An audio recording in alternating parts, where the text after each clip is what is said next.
사랑하는 기쁨의 교회 성도 여러분 안녕하세요. 오늘은 다 같이 나훔 2장의 말씀을 함께 묵상합니다. 제가 여러분들을 위해서 3절에서 9절의 말씀을 읽겠습니다. 그들의 용사들의 방패는 붉고 그의 무사들의 옷도 붉으며 그 항오를 버리는 날에 병거의 쇠가 번쩍이고 노송나무 창이 요동하는도다. 그 병거는 미친 듯이 거리를 달리며 대로에서 이리저리 빨리 달리니 그 모양이 횃불 같고 빠르기가 번개 같도다.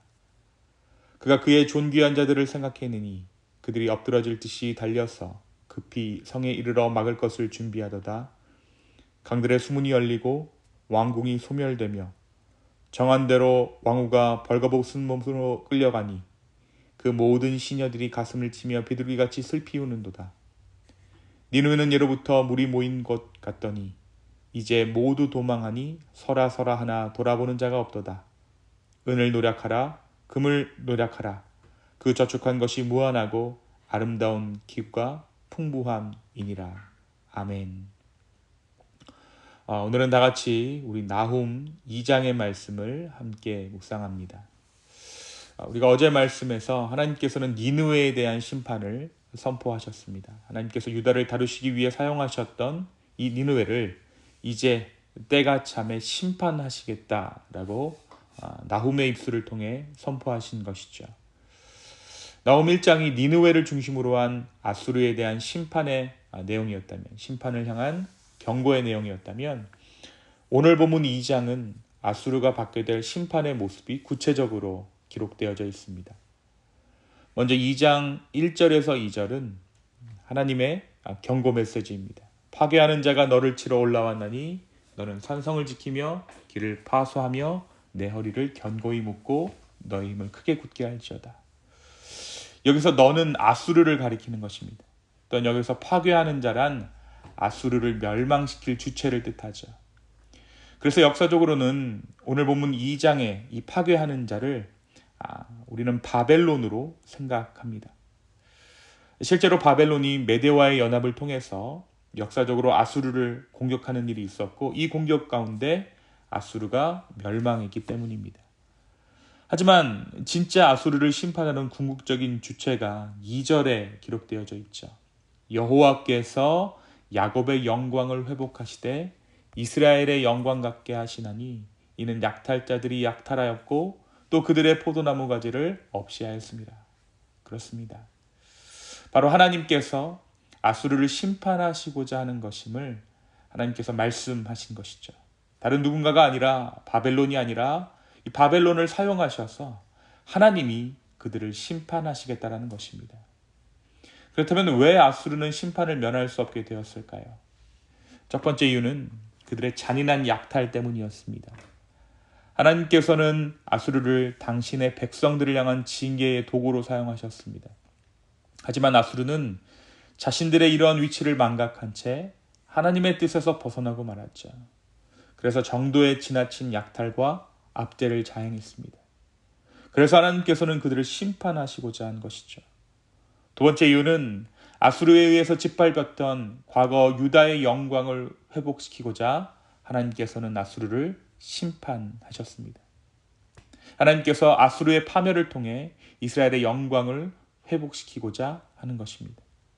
비록 심판과 징계를 위해 아수르를 사용하셨지만 이제는 야곱의 영광, 그러니까 남유다의 회복을 위해 그들을 징벌하시겠다라는 것입니다.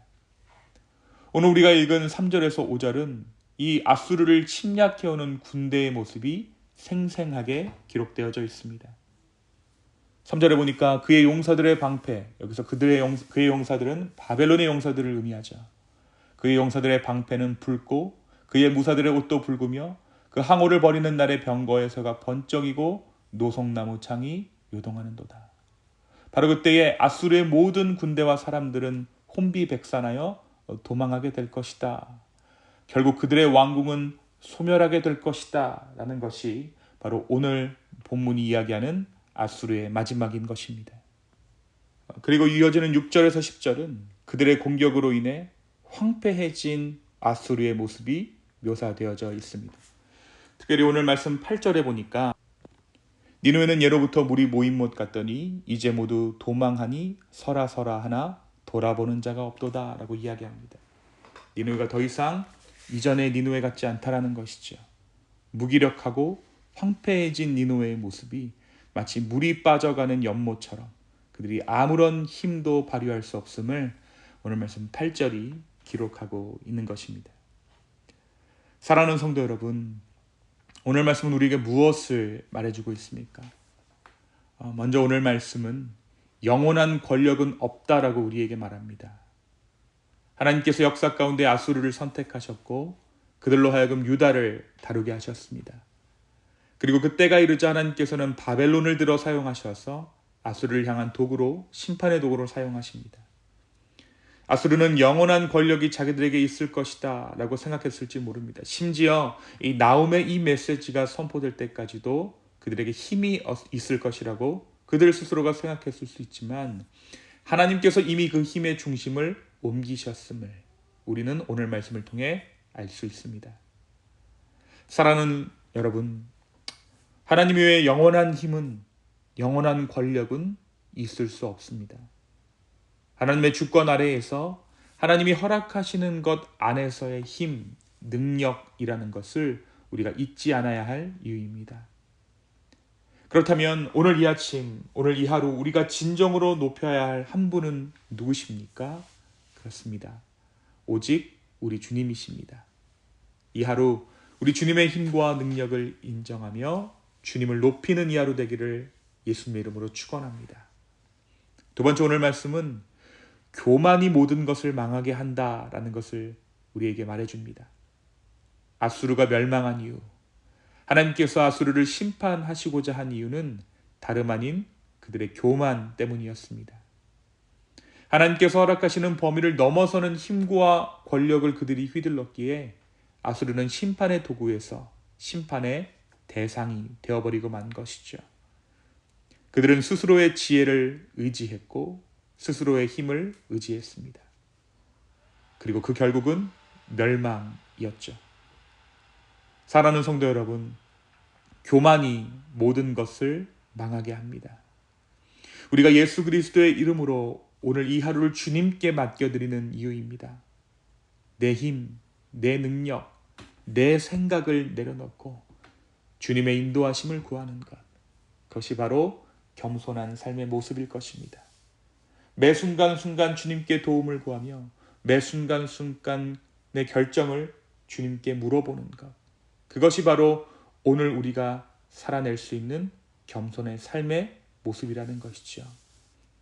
오늘 이 하루 주님께 주권을 내어드리고 주님께서 내 삶을 인도하시기를 구하는 우리가 되었으면 좋겠습니다.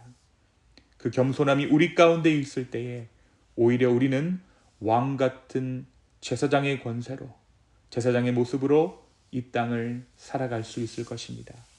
겸손함으로 주님께서 주시는 은혜를 온전히 누릴 수 있는 우리 모두 되기를 예수님의 이름으로 축원합니다.